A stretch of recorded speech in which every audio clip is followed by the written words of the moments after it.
Did romance writer Faleena Hopkins, who is now considered missing, get out of jail and run off to Hawaii? Let's get into it.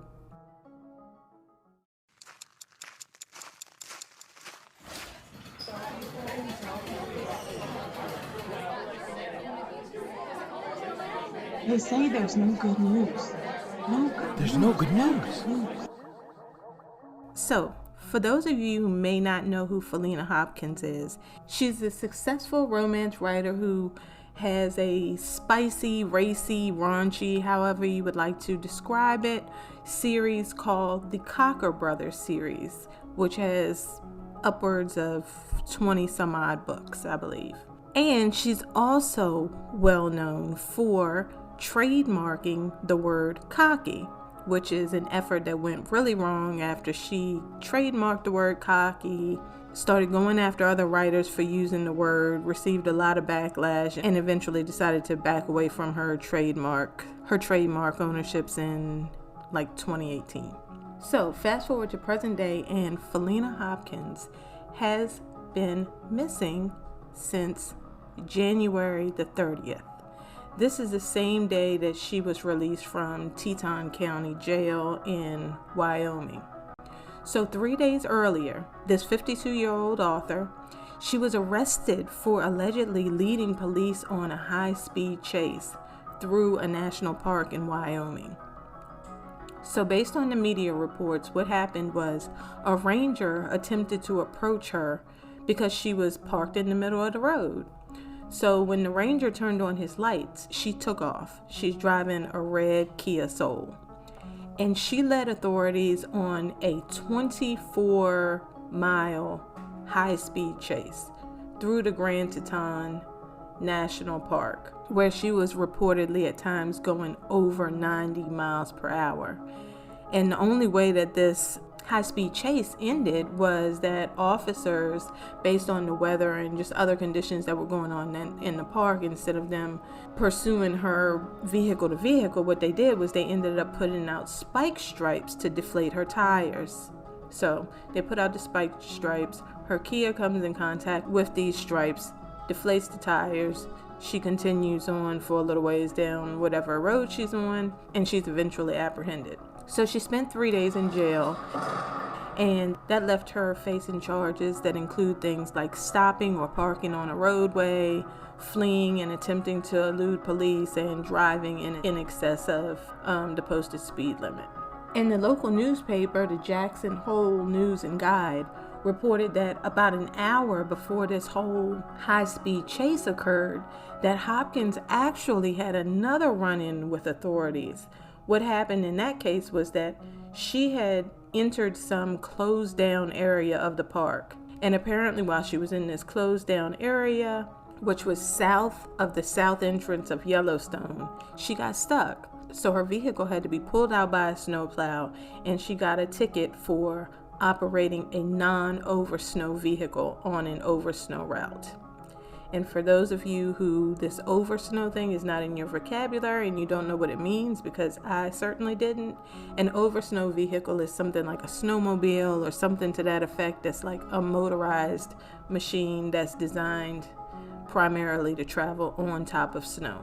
So she gets this ticket for the over-snow incident. Then she leads police on a high-speed chase. She spends 3 days approximately in jail.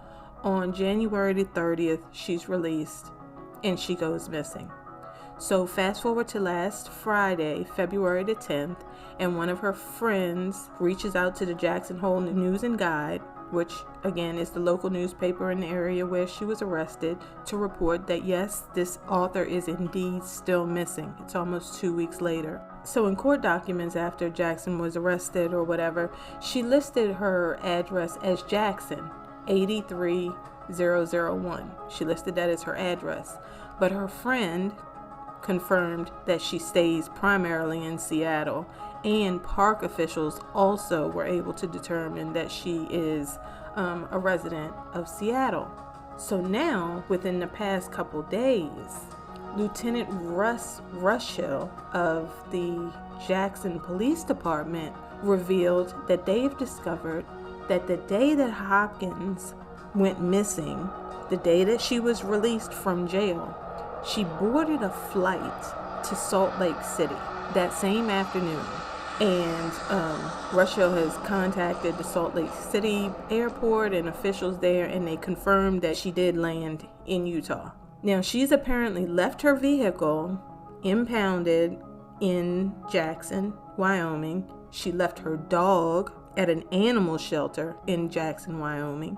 And once she got to Salt Lake City, she went to a Verizon store and bought a new phone. So, according to Big Island Now newspaper, Lieutenant Rushhill said that this is the part where the trail gets, quote, really fuzzy and kind of weird, because pings from this phone that Hopkins got led officials to believe that she's on Kauai in Hawaii. So at first, authorities didn't really believe the indications that she was on Kauai, because the first ping that they received from the phone was like 400 meters offshore in the water. So they were like, no, probably not. But then on Tuesday, so that's Valentine's Day, February the 14th, the phone pinged multiple times between Walu and Kappa. And then it was pinging near a Walmart in Lihue. So this is more indication that Hopkins is on Kauai. Not to mention that Lieutenant Rushhill has told the media that they have gotten 12 hours worth of data from this cell phone, suggesting further that she is on the island. And the lieutenant also reported that on Tuesday, a police officer tried to contact the phone. So the police officer called, left a message, and then after that, the phone was shut off. Which this cell phone aspect is really bizarre, because if all of your family and friends and everybody who seems to know you believe that you're missing and they are looking for you, then who is it that you're communicating with on this cell phone? But nonetheless, given what authorities consider erratic behavior, Hopkins is now considered a potentially endangered missing person. And she's also listed on the Wyoming Division of Criminal Investigation's missing persons list. They describe her as a white female, approximately 5'7", weighing 135 pounds, with green eyes and blonde hair. She has an infinity symbol on her left wrist, and she has the words "follow all instincts" on her right wrist. She has a lion face on her left shoulder and a hummingbird on her right ankle. So Hopkins is due for an arraignment for the charges that she got in the park in Wyoming on February 28th at 10 o'clock. Whether she will make that appearance or not remains to be seen. But as she is a missing person, there is a call from authorities for anyone with information or anyone who has had contact with her to contact the Jackson Police at 307-733-1430 or to contact the Wyoming Division of Criminal Investigation. That number is 307-777-7181. And that is what's known up until this point about the mysterious case of the missing Faleena Hopkins. Well, that will do it for me. I am Misha Anai, aka No Good Writer. If you enjoyed that podcast, please subscribe wherever you like to listen to your podcasts, and please also share. If you would like to show some love, the Cash App and PayPal details are wherever you clicked into this podcast. Any and every single thing is, as always, very much appreciated. Until next time, peace.